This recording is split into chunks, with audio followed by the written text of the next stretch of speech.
Hello दोस्तों, नमस्ते, प्रणाम। आपके यूट्यूब चैनल पे आप सभी लोग का स्वागत, वंदन, अभिनंदन करती हूँ और पैर छू के प्रणाम करती हूँ। दोस्तों, आइए सुनाते हैं सोहर गीत तीनों बहन मिलकर। जैसा भी लगेगा कमेंट में जरूर बताइएगा। आइए सुनिए।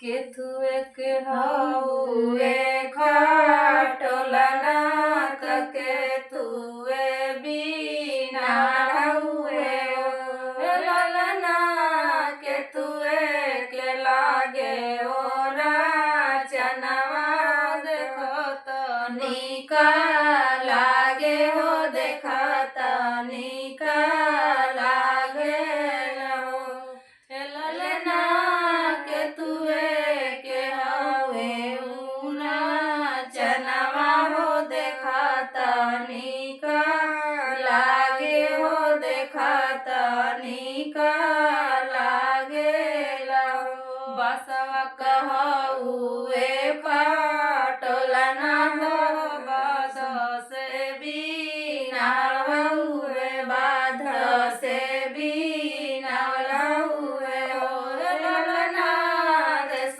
में लागे ओरा चनवा हो देखत निका लागे हो देखत निका लागे ललना रेशमे के हवे ओरा चनवा हो देखत निका लागे हो देखत निका लागे ललना एक और सुतेली सुइया त एक और सुई सुर एक और ललना बिचवा में सुतेला हो रिलवा हो पापा उनकर नाम पूछे पापा उनकर नाम पूछे हो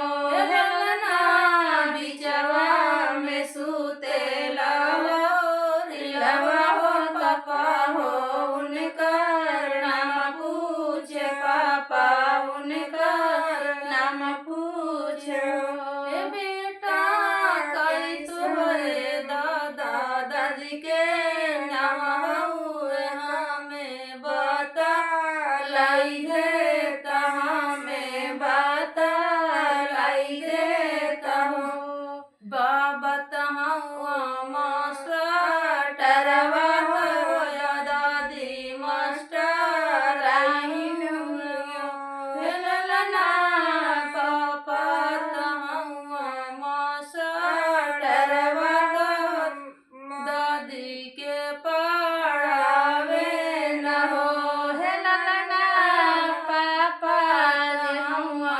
मास्टरवा हो तो दादी के पढ़ावे न हो ललना।